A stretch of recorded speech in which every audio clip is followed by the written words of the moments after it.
এরকম একটা ভিডিও যদি আরো ১০ বছর আগে দেখতাম তাহলে কিন্তু আমাদের যে আগের লাইটগুলো ছিল এগুলো ফেলে দেওয়ার দরকার হতো না। তো বন্ধুরা দেখতে পাচ্ছেন লাইটটা জ্বলে না যতই টিপি করি, এবং আপনারা এখানে দেখেন যখন আমি লাইটটাকে এখানে যে চার্জের পিন আছে আমি এটাকে চার্জে লাগাই দেখব এটা জ্বলে কিনা।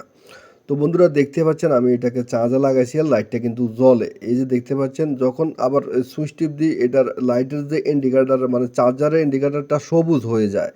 আবার যখন এই যে খুলি টিপ দিই এখন আর জ্বলে না। এই সমস্যার কারণে আমরা অনেকেই মনে করি আমাদের ব্যাটারিটা নষ্ট হয়ে গেছে।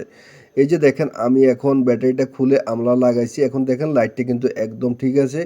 এই সমস্যাটা হলে আমরা অনেকেই চিন্তা করি ব্যাটারি খারাপ হয়ে গেছে, একটা নতুন ব্যাটারি দিলে এটা ঠিক হয়ে যাবে। এই সমস্যাটা ঠিক করতে ৳১ খরচ হবে না আজকের ভিডিওটা যদি আপনি দেখেন। তো আমরা আগে এখানে ব্যাটারিটা টেস্ট করে দেখাচ্ছি। দেখেন এখানে কিন্তু ভোল্টেজ আছে বরাবর একদম ফুল ভোল্টেজ আছে। মানে ব্যাটারি একদম ভালো, ব্যাটারিতে কোনো সমস্যা নাই। তো এটা কি সমস্যা? এই সমস্যাটা সমাধান করতে হলে আপনাকে কি করতে হবে, এই যে লাইটটা সুন্দর করে খুলে নিবেন। লাইটে খুলে নেওয়ার পরে এই যে এখানে দেখবেন আপনাকে একটা জিনিস আমি দেখাচ্ছি। এই যে দেখেন বন্ধুরা আমি একটু জুম করে আপনাদেরকে এটা দেখানোর চেষ্টা করব। আপনি দেখেন এখানে যে স্প্রিংটা আছে, এই স্প্রিংটা কি হয় এটা বোর্ডের সাথে থাকে, এটা হচ্ছে নেগেটিভের কানেকশন। মানে আপনার ব্যাটারির নেগেটিভ কানেকশন এইটা যদি ভেঙে যায় বা লুজ হয়ে যায় বা এখানে কোনো কার্বন জমে, এই কারণে কিন্তু আপনার ব্যাটারি নেগেটিভ কানেকশন পায় না, এই কারণে লাইটটা জ্বলে না। কিন্তু চার্জার থেকে জ্বলার সময় তো আর ব্যাটারির নেগেটিভ কানেকশন লাগে না, বডি কানেকশন লাগে না, এই কারণে লাইটটা কিন্তু জ্বলে। তো আপনারা যখনই লাইটটা এরকম হবে, যখন হাত তুন ফালান বা আপনারা কোনো ধাক্কা ধুক্কা মারলে লাইট জ্বলে, সর্বপ্রথম আপনি চেক করবেন ব্যাটারির ভোল্টেজ আছে কি না। আপনি যদি ব্যাটারি একটা পাল্টান তখনও আপনি দেখবেন যে এই সমস্যাটা হয়ে গেছে, তখন আপনার কিন্তু টাকাটা লস হয়ে যাবে।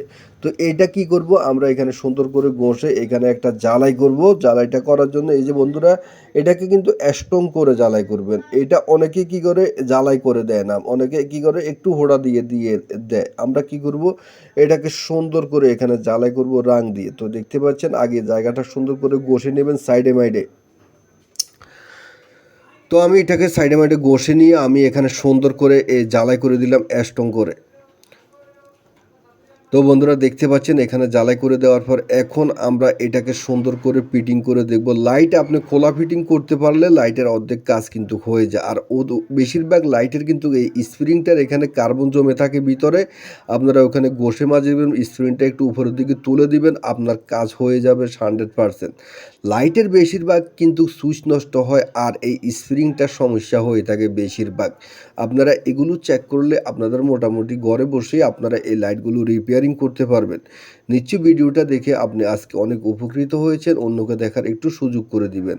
আমার চ্যানেলে নতুন হয়ে থাকলে চ্যানেলটাকে সাবস্ক্রাইব করবেন, আর যদি ফেসবুক থেকে আপনি ভিডিওটা দেখেন পেজটাকে ফলো দিয়ে পাশে থাকবেন। তো বন্ধুরা দেখতেই পাচ্ছেন এখন কিন্তু আমি যখন এটাকে চালাচ্ছি এখন চলছে চার্জার ছাড়া।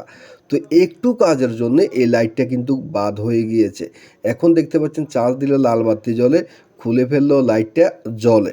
অনেক অনেক ধন্যবাদ আপনাকে পাশে থাকার জন্যে।